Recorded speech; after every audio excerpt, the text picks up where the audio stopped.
Bruno Le Maire, je vais vous lire 2 mails que j'ai reçus sur RMC ce matin. Nous avons beaucoup d'auditeurs du Front National qui n'hésitent pas à nous écrire et qui s'expriment librement. Frédéric, par exemple, je vote Front National car je n'en peux plus de voir dans mon département autant de personnes qui ne sont pas françaises. Je sors de chez moi, je suis entouré de Noirs ou d'Arabes, Jean-Jacques. Et ce n'est pas ça la France. Ici, ils nous imposent leur culture et ce n'est pas possible. C'est pour ça que j'ai voté Front National. J'assume. C'est donc bien un vote d'adhésion. Je ne voterai pas au second tour car avec ces 2 candidats, c'est la porte ouverte à la mort de la culture française et la mort de la France qui appartient aux vrais Français. Premier mail, votre réaction? C'est ce que j'entends dans ma circonscription de l'Eure, très souvent.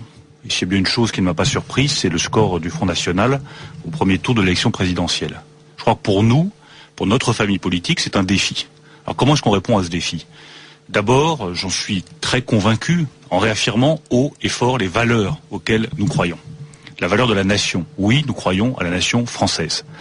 La valeur de l'autorité. Oui, il y a une autorité de l'État, et cette autorité de l'État, elle doit être rappelée et renforcée.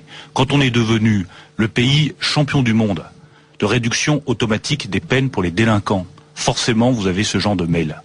Quand nous sommes devenus le pays dans lequel le droit d'asile se confond avec un droit universel pour tous, forcément vous avez ce genre de réaction. Il faut par exemple que sur le droit d'asile, si on veut vraiment qu'il soit efficace, qu'il soit réservé à ceux qui sont réellement menacés dans leur pays, eh bien nous arrivions à réduire les délais, passer de 2 ans d'instruction à 6 mois pour qu'on puisse trier les dossiers, retenir ceux qui le méritent et que ceux qui n'ont pas le droit d'être sur notre territoire parce qu'ils ne sont pas menacés sur leur propre territoire, dans leur propre pays, ne reviennent pas en France. Oui, voilà ce qui est dit par ce mail. Oui, mais le problème, peut-être Bruno Le Maire, c'est que ces Noirs et ces Arabes croisés par notre auditeur, ils sont français. Mais il s'agit pas, Jean-Jacques Bourdin, de stigmatiser qui que ce soit. Oui. Je comprends parfaitement ce que vous voulez dire. Ce que je veux dire, je comprends parfaitement ce que vous voulez dire. Vous connaissez suffisamment pour savoir que je ne fais pas partie de ceux qui stigmatisent qui que ce soit dans la population française. Je dis juste qu'il y a un ras-le-bol de beaucoup de Françaises et de Français, qu'ils soient d'origine immigrée ou non, parce qu'ils ont le sentiment que l'Europe ne contrôle pas suffisamment ses frontières et que l'autorité de l'État est bafouée sur notre propre territoire. Là, ce que propose Nicolas Sarkozy, ce que nous proposons, c'est le rétablissement de cette autorité. Et je peux donner des exemples très concrets. Je vous ai donné le droit d'asile. On pourrait parler aussi du regroupement familial, sur lequel les règles doivent être renforcées, sur le modèle de ce que font d'autres pays européens, comme l'Allemagne, par exemple. Et c'est pas stigmatiser qui que ce soit de dire que nous voulons mieux contrôler notre immigration. Alors je parlais d'adhésion, de vote d'adhésion aux idées de Marine Le Pen défendues, mais je regarde le programme de Marine Le Pen avec vous, Bruno Le Maire. Immigration, que dit Marine Le Pen? Réduire l'immigration légale de 200 000 entrées par an à 10 000 entrées par an. Vous adhérez? Évidemment que non, parce que je pense que on ne convainc pas les Français en leur racontant des sornettes et en leur faisant croire des choses qui ne sont pas atteignables. Nous n'arriverons pas à une immigration réduite à 10 000 personnes par an. Nous n'y arriverons pas et je ne crois même pas que ce soit souhaitable. En revanche, ce que je crois souhaitable, c'est qu'on soit capable, effectivement, de la diviser par 2, passer de 200 000 à 100 000, pour avoir une immigration qui correspond à nos besoins et qui n'est pas une immigration qui nous est imposée. C'est ça la différence. Ce que ne supportent pas les gens, ce qui me disent sur le terrain, ce qui me disent à Évreux, ce qui me disent dans les communes rurales que je rencontre, ils me disent, vous ne contrôlez plus les choses. Ils veulent que l'État garde la maîtrise des choses. Alors, ils veulent le rétablissement de cette autorité et ils ont 1000 fois raison. Encore une fois, je reprends le programme de Marine Le Pen. Les manifestations de soutien aux clandestins seront interdites. Vous dites non, j'imagine. Oui, peut-être oui. Mais les immigrés clandestins ne pourront plus juridiquement être régularisés. L'aide médicale d'État, la fameuse AME, réservée aux étrangers de situation régulière, sera supprimée. Et la préférence nationale. Mais je suis d'accord avec Marine Le Pen? En désaccord complet avec tout le programme. Total. Mais total. C'est-à-dire que ce que propose Madame Le Pen ne convainc personne. Pour une simple et bonne raison, c'est que beaucoup d'électeurs. Ce n'est ni atteignable concrètement et en politique.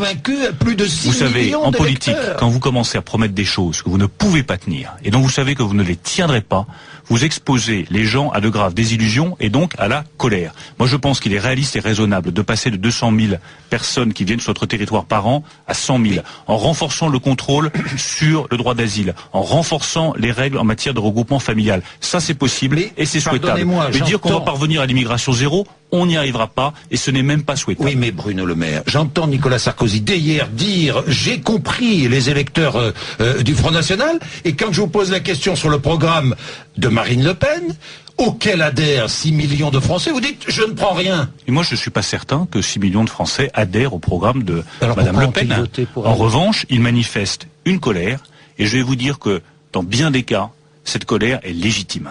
Elle est légitime quand vous êtes un ouvrier qui a tout perdu, qui a le sentiment que les délocalisations sont irréversibles et que la désindustrialisation avance à grands pas. Dans mon département encore, pour prendre des sujets que je connais bien et où je connais les gens, quand je vous parle, j'ai le sentiment d'avoir en face de moi les visages des gens avec qui j'ai discuté, que j'ai rencontrés.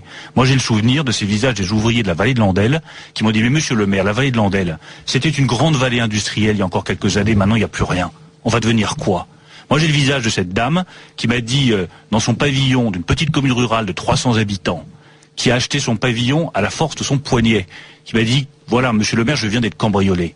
Déjà qu'on n'a rien, mais en plus, on nous le vole. Ça, je l'ai encore dans l'oreille, je peux vous dire. Donc cette colère, elle est légitime. Ça ne veut pas dire pour autant que les solutions que propose Madame Le Pen sont crédibles. L'idée de sortir de l'euro, ça ruinera tous les Français. L'idée de l'immigration zéro, nous n'y parviendrons pas. Il faut la contrôler et pas la réduire à zéro. La préférence nationale s'aboutit à remettre en cause des principes républicains qui garantissent l'unité de notre nation. Non, les solutions de Madame Le Pen ne sont pas crédibles, mais oui, il y a une colère populaire et cette colère, il faut l'entendre et y répondre. Alors, moi aussi, j'ai voté Front National au premier tour, nous dit Daniel de Seine-et-Marne.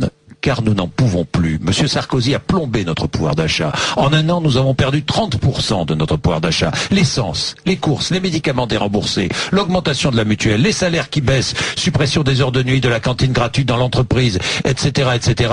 Nicolas Sarkozy a trompé tout le monde, les patrons et les ouvriers. Il faut le sanctionner. C'est tout. Je m'abstiendrai. Voilà ce que dit Daniel. C'est ce que j'entends aussi, une fois encore, dans beaucoup d'endroits de ma circonscription. Oui. Simplement, les Français vont avoir 10 ans de pouvoir, 5 ans de pouvoir de Nicolas Sarkozy. Et 5 les ans Français de pouvoir auquel il a participé. Un choix à faire. Ils vont avoir un choix à faire dans des circonstances graves sur une élection qui est la plus importante de la Ve République. Ce choix, c'est entre un modèle proposé par François Hollande, où on trompe les Français, et on leur dit toutes vos difficultés, j'ai le remède. C'est une assistance supplémentaire, c'est plus de dépenses publiques, c'est des emplois dans l'éducation nationale, 60 000 emplois dont on ne sait pas comment on va les financer. Voilà ce que propose le Parti socialiste. Ça se traduira par la faillite de notre pays et la remise en cause de notre souveraineté car nous n'avons pas de quoi payer ni ses dépenses, ni ses postes. La France sera en faillite ? Le France sera rattrapé par ses créanciers. Est-ce que la France sera mise en faillite si François Hollande est élu ? La France sera rattrapée par ses créanciers, qui nous diront légitimement, mais... N'est-elle pas déjà rattrapée par ses créanciers ? Mesdames et messieurs, vous dépensez de l'argent que vous n'avez pas. Nous, ce que nous proposons avec Nicolas Sarkozy, c'est de dire, le problème numéro 1 en France, c'est pas de redistribuer à nouveau de l'argent, c'est de créer des richesses sur notre territoire. Et si nous voulons créer des richesses, si nous voulons créer des emplois, si nous voulons créer des perspectives industrielles, renforcer notre secteur agricole auquel je suis tant attaché, il faut prendre un certain nombre de décisions économiques, structurelles. Un exemple, le coût du travail. François Hollande ne cesse de nous répéter à longueur d'émission qu'il n'y a pas de problème avec le coût du travail en France. C'est son droit. Je conteste formellement cette analyse. Oui, il y a un problème majeur de coût du travail en France. Et si on continue à financer notre protection sociale uniquement sur le travail, on tuera le travail, les emplois et on mettra en difficulté toute notre industrie et toute notre agriculture. Vous avez regardé Marine Le Pen hier soir sur France 2 ? Je l'ai regardé. Vous l'avez regardé ? Vous avez entendu ce qu'elle a dit ? Je ne crois plus à la sincérité de Nicolas Sarkozy. Bien, je crois qu'elle se trompe totalement. Moi, je connais bien Nicolas Sarkozy. Je peux vous dire qu'il est sincère dans sa volonté de redresser le pays, sincère dans sa volonté de réaffirmer un certain nombre de valeurs, l'autorité, la valeur de la nation, le travail, la responsabilité. Ensuite, les Français décideront librement, comme ils le font à chaque fois. Ils l'ont déjà fait au premier tour. On avait dit l'élection n'intéresse personne, il y aurait une abstention très forte, plus de 80% de taux de participation. Ils le feront aussi au second tour, et je pense qu'entre le programme, le projet pour la France de Nicolas Sarkozy, qui est un projet crédible, solide, et le projet de François Hollande, qui consiste dans le fond à passer entre les gouttes, à jouer sur la vague de l'anti-sarkozysme, à faire comme si de rien n'était, et à dire tout peut continuer comme avant, l'État-providence peut continuer à dépenser autant d'argent qu'on en veut, eh bien les Français sauront faire le bon choix.